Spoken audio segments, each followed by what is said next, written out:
Pemirsa, Panglima TNI dan Kapolri inspeksi penerapan PPKM Mikro di Jakarta. Tinjauan PPKM Mikro juga dilakukan oleh Pangdam Diponegoro dan Kapolda Jawa Tengah di Jepara, Jawa Tengah.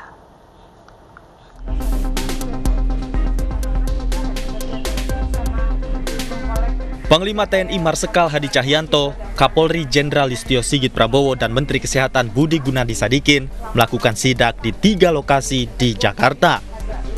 Di antaranya Jagakarsa Jakarta Selatan, Pondok Kelapa Jakarta Timur, dan Cengkareng Timur Jakarta Barat. Hal yang menjadi fokus pemantauan adalah penerapan penguatan PPKM Mikro di Jakarta. Isolasi mandiri tapi gejalanya udah nggak baik, yang harusnya dikirim ke rumah sakit, ada nggak? Kalau yang sekarang kayaknya nggak ada ya, sudah pada di ini sih Pak, ke rumah sakit. Peninjauan gencar dilakukan untuk mengendalikan COVID-19 yang kasusnya terus melonjak di ibu kota beberapa waktu terakhir.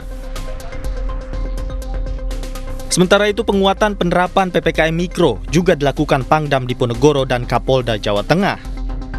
Kunjungan dilakukan dalam rangka pengecekan penanganan COVID-19 di wilayah Jepara, Jawa Tengah. Dalam arahannya, Pangdam Diponegoro Maijen TNI Rudianto memastikan anggotanya siap membackup penanganan COVID-19 di Jepara. Sementara Kapolda Jawa Tengah, Irjen Pol Ahmad Lutfi, telah mengefektifkan penerapan PPKM Mikro sebagai basis deteksi dini COVID-19. Dari Jakarta dan Jawa Tengah, Tim Liputan iNews melaporkan.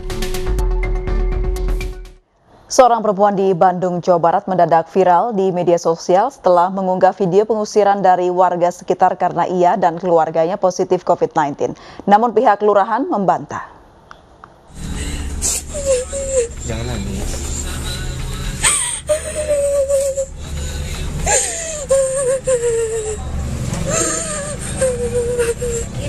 Video yang diunggah oleh akun Twitter ini mendadak viral di media sosial.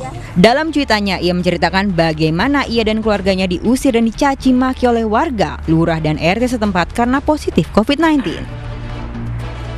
Usai viral, Satgas Kewilayahan langsung mendatangi kediaman pasien yang berada di Jalan Batu Kencana, Kecamatan Batu Nunggal, Kota Bandung, Jawa Barat.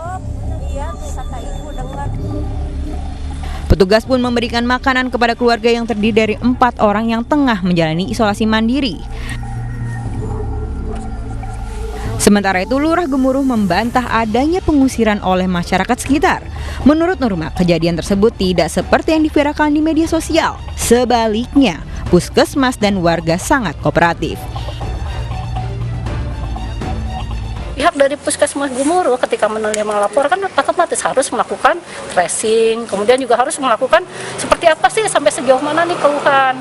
Belum sampai untuk istilahnya mendatangi sudah terjadi keriuhan, itu ada video segala macam. Padahal tujuan daripada pihak Puskesmas Gemuruh juga untuk supaya mana yang harus diobati nih, gitu kan. Tidak ada pembiaran di kami, tidak ada. Setelah kejadian ini, pihak kewilayahan akan menyediakan tempat perawatan isolasi bagi keluarga ini sehingga bisa dipantau oleh petugas kesehatan. Dari Bandung, Jawa Barat, Billy Maulana, iNews melaporkan. Sebanyak 253 anak di Kota Balang terpapar COVID-19 sejak awal pandemi. Meski demikian, pemerintah Kota Balang memilih sekolah tatap muka tetap berjalan.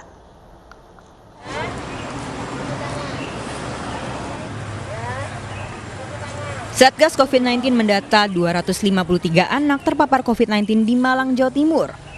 Dari periode Maret 2020 hingga Juni 2021, terdata balita yang terpapar ada 136 anak, lalu usia 6 hingga 10 tahun ada 117 anak. Namun Wali Kota Malang mengatakan ada kemungkinan paparan COVID-19 kepada anak terjadi di lingkungan keluarga bukan karena tatap muka sekolah. Kita nanti akan kita lihat orang anak Malang ini ya. Kemarin kan terpaparnya kan bisa jadi dia karena dengan keluarganya ya. Orang keluarganya seperti anak saya ya. Kan terhitung mungkin ya anak saya dia kenanya bukan di sekolahan tapi kenanya berkomunikasi dengan keluarga, orang tuanya terkena COVID, akhirnya anaknya kena. Metode pembelajaran tatap muka akan tetap dikaji kembali untuk memperkecil tingkat penularan COVID-19, mulai dari prosedur pembelajaran, jumlah siswa dalam kelas, dan waktu pembelajaran. Dari Malang, Jawa Timur, Denny Irwansyah, iNews melaporkan. Kasus harian baru COVID-19 tanah air menembus angka 20.000. Tingginya kasus baru dalam sepekan terakhir membuat Badan Kesehatan Dunia atau WHO mengingatkan Indonesia akan ancaman tsunami COVID-19 seperti India.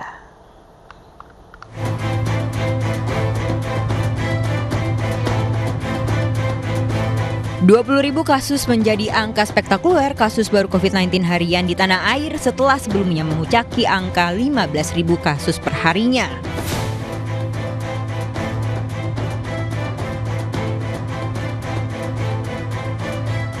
Ada 3 provinsi dengan penyumbang kasus baru terbanyak harian, yakni DKI Jakarta dengan 7.000 kasus, Jawa Tengah dengan 4.000 kasus, dan Jawa Barat dengan 3.000 kasus COVID-19. Kasus yang awalnya landai di angka 5.000 per hari pada bulan Mei lalu, kini berada di atas 10.000 kasus pada sepekan terakhir. Peningkatan kasus COVID-19 yang signifikan mendapat sorotan dari WHO atau Badan Kesehatan Dunia. Dalam laporannya pada 23 Juni, WHO mengingatkan Indonesia akan gelombang tsunami kasus COVID-19 yang menyerupai India. Apalagi varian Delta yang telah masuk ke Indonesia sekitar April saat kasus COVID-19 di India tengah tinggi. Selain vaksinasi massal, WHO merekomendasikan Indonesia untuk menerapkan karantina wilayah atau lockdown sesegera mungkin untuk menekan lonjakan kasus dengan sejumlah varian dengan transmisi penularan tinggi.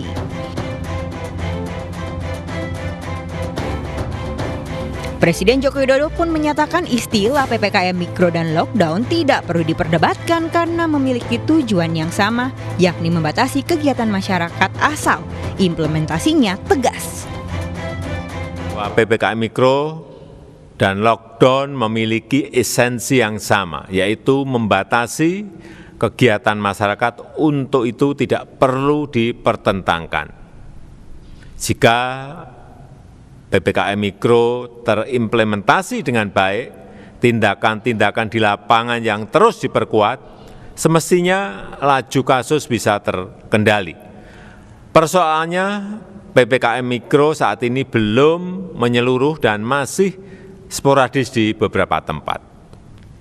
Untuk itu, saya minta kepada gubernur, bupati, dan wali kota untuk meneguhkan komitmennya, mempertajam penerapan PPKM Mikro. Tentu Indonesia tak ingin berada di posisi India saat gelombang tsunami sangat tinggi hingga ketersediaan tempat tidur dan oksigen benar-benar sulit. Apalagi dampaknya juga berasa di ekonomi rakyat yang tak kunjung membaik dalam 1,5 tahun pandemi di tanah air. Tim Liputan iNews melaporkan. Pemirsa, jangan takut divaksin. Vaksinasi mempercepat kekebalan komunitas sebagai bagian dari penanganan pandemi COVID-19. iNews Malam akan kembali dengan informasi lainnya usai jeda berikut ini.